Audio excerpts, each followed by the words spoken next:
Bienvenue dans cette nouvelle séance où nous allons parler des coupes et des façades. Alors comme promis dans la séance sur la documentation, il était dit que nous allons faire une séance spéciale pour les coupes et les façades. Donc les coupes et les façades, c'est ces deux parties-là qui se retrouvent dans l'onglet documentation juste en dessous de l'onglet d'outils de dessin.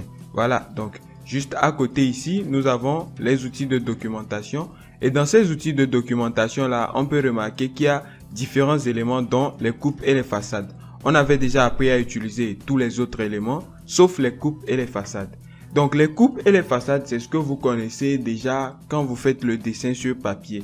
Une coupe, c'est ce qui permet de couper un dessin afin de voir la structure intérieure qui ne se fait pas voir d'un certain côté. Et la façade, c'est juste pour voir les différentes façades de notre bâtiment. Donc pour créer les coupes et les façades, on a juste qu'à cliquer aussi sur ces outils-là. Donc coupe ici. Et on pourra sortir les propriétés de la coupe. Voilà. Maintenant, lorsque nous sélectionnons l'outil coupe par exemple et que nous voulons le paramétrer, il y a différents éléments. Par exemple, au niveau des paramètres généraux, nous avons l'identifiant de la coupe et le nom de la coupe. Donc c'est à vous de nommer cette coupe-là. Donc je vais nommer par exemple la coupe BB comme ça. Voilà, coupe BB. Et c'est à vous maintenant de définir ce que vous voulez en fait. Au niveau de l'identifiant des noms, c'est juste pour pouvoir vous retrouver après. Et là, vous pouvez voir qu'on nous dit de créer un nouveau point de vue. Il n'y a pas de souci là-bas, nous allons créer ce point de vue-là. Maintenant, ici, c'est les définitions de la coupe. Voilà, ici, nous avons les limites horizontales. Voilà, nous avons ici limité et les limites verticales aussi. Donc, je vais vous montrer à quoi et qu'est-ce que ces limites-là, en fait. Donc, la limite horizontale ici, nous l'avons définie. Maintenant, la marque, donc c'est tout ce qui va apparaître lorsque nous allons dessiner la coupe.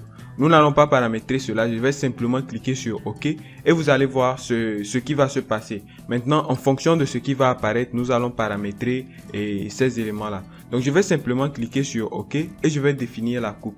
Imaginons que je veux une coupe qui traverse le salon. Donc, je crée la coupe ici. Voilà. Donc, arrivé au niveau du salon, je vais passer ici dans le couloir et je vais aussi couper dans cette porte-là. Ensuite, je coupe la chambre comme ça. Voilà. Et là, lorsque je finis, je reclique au même endroit ou bien je fais clic droit et je clique sur OK. Et la coupe est définie. Maintenant, à moi de définir le côté que je veux voir. Si je veux voir ce côté, là, je dirige l'œil vers le haut. Si je veux voir ce côté, je dirige l'œil vers le bas. Donc, nous, on veut voir ce côté. Donc, on fait comme ça, on clique en haut.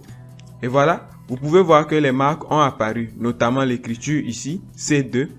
Et aussi les traits. Vous pouvez voir que les traits, le trait de la coupe est ici, en bleu. Ça ne se fait pas voir. Donc, nous allons sélectionner notre coupe. Donc, j'ai sélectionné la coupe comme ça. Et nous allons partir au niveau des paramètres pour modifier ces paramètres-là que je vous avais dit. Donc, lorsque les propriétés vont apparaître ici, nous pouvons voir au niveau des marques qu'il y a la couleur. Donc, on va changer la couleur peut-être en rouge pour être plus vif. Voilà. Maintenant, la couleur du trait aussi, on pourra mettre le noir. Et là, vous avez les différentes marques, les têtes aux extrémités. Voilà. Donc, c'est à côté ici, en fait. Et maintenant, nous avons aussi les angles. Donc, lorsqu'on crée un angle, vous pouvez voir que c'est ce type d'angle-là qui est apparu ici. Lorsque nous créons des coupes qui vont un peu dans le sens du zigzag.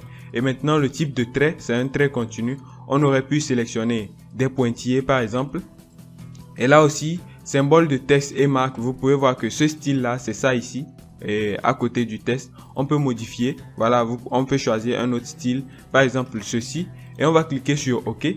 Et là, tous les paramètres vont se transformer. On peut voir que la couleur du texte est devenue rouge. Et le symbole aussi est devenu noir, etc. Et le type de trait aussi. Donc, voilà. Maintenant, l'important, ce n'est pas les marques, ce n'est pas ces coupes-là. C'est juste pour vous montrer comment paramétrer. L'important, c'est de voir cette coupe-là. Donc, on va venir ici au niveau du navigateur, comme d'habitude. Et ici, dans les dossiers, nous allons voir les coupes.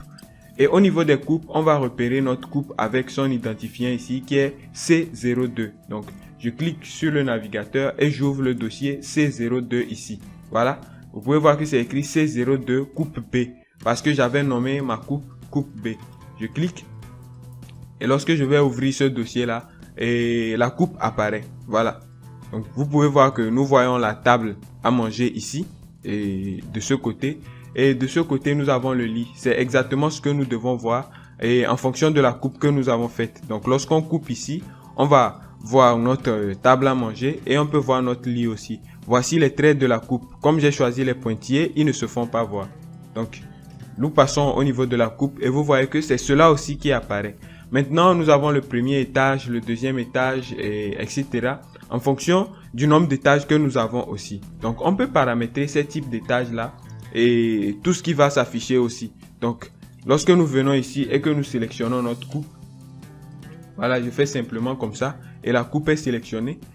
Donc, au niveau des paramètres, nous allons aussi modifier ce qui va apparaître sur les étages. Donc, ici, on peut voir niveau étage, les écritures qui apparaissent. Donc, on peut définir aussi ces couleurs-là en les modifiant. Donc, nous allons choisir du café ici, du jaune par là, etc. C'est à vous vraiment de choisir les paramètres que vous voulez. On peut choisir ce type de trait-là. Et au niveau des écritures aussi, nous n'allons pas perdre le temps. Vous savez déjà comment ça fonctionne. Maintenant, l'outil gris, c'est ce qui nous permet de créer les annotations. On avait déjà vu ça au niveau des plans de fondation. Donc, vous pouvez les ajouter aussi pour, en fonction des détails que vous voulez avoir pour votre façade. Maintenant, pour votre coupe. Maintenant, lorsqu'on va passer au niveau des coupes, vous pouvez voir que les paramètres vont changer. Voilà, le trait ici est devenu jaune. Et grâce à ça, vous pouvez créer des coupes dans les différents endroits de votre plan. Donc, on peut créer plusieurs coupes et ces coupes-là vont apparaître dans les dossiers au niveau du navigateur. Par exemple, nous allons encore réaliser une nouvelle coupe ici. Donc, nous allons simplement cliquer comme ça. On va tracer. Ou bien, on va totalement faire une coupe qui va traverser le plan. Voilà. Et lorsqu'on finit, on fait simplement OK. Puis, on dirige l'œil. Donc, nous, on veut voir ce côté-là. On clique ici. Et cette coupe-là, vous pouvez voir qu'elle est nommée C03. Donc, au niveau du navigateur, pour voir cette coupe, je vais simplement ouvrir le dossier C03. Et là, c'est une autre coupe qui apparaît. Voilà, vous pouvez voir. Et ces différents étages aussi, c'est en fonction des étages que nous avons. Vous pouvez voir que au niveau des étages ici, nous avons le sous-sol. Voilà pourquoi une partie vide apparaît. Et le rez-de-chaussée, c'est celle-ci. Maintenant, le premier étage, c'est celui-ci. Donc, le toit aussi fait partie du premier étage. On aurait pu mettre le toit dans un autre étage carrément. Maintenant que nous savons faire les coupes, nous allons aussi voir le dernier élément de cette vidéo qui sont les façades. Et dans une prochaine séance, je vais vous montrer comment exporter tous ces éléments-là et pouvoir avoir des fichiers à imprimer. Donc, des fichiers PDF que nous pourrons imprimer et remettre au client. Donc ici, nous allons passer aux façades. Les façades aussi sont très simples. Nous n'allons pas perdre le temps sur le paramétrage parce que vous avez assez vu les paramètres dans Archicad depuis les murs jusqu'à aujourd'hui. Donc, vous maîtrisez déjà. Ici, je n'ai plus rien à expliquer. L'identifiant, le nom, vous savez, les limites, c'est presque la même chose que les coupes. C'est juste que le rôle est différent. Voilà, les types de marques, les couleurs, etc. Vous n'avez juste qu'à cliquer sur OK et vous définissez la façade que vous voulez voir. Donc, par exemple, je vais voir cette façade-là. Je vais tracer comme ça. Et je définis le côté que je veux voir. Donc, je veux voir ce côté-là. Donc, le bâtiment. Je vais venir cliquer du côté du bâtiment. Et la façade se définit. Vous pouvez voir l'identifiant de la façade ici. X02. Donc, au niveau du navigateur, j'irai et cliquer sur façade. Et maintenant, l'identifiant, j'ouvre le dossier correspondant. C'est façade X02. Je clique. Et vous pouvez voir que ma façade va apparaître. Donc, nous avons une façade qui apparaît ici comme celle que nous avons définie. On peut ajouter d'autres types de façades et les dossiers vont toujours se créer au niveau du navigateur. Donc, je clique comme ça.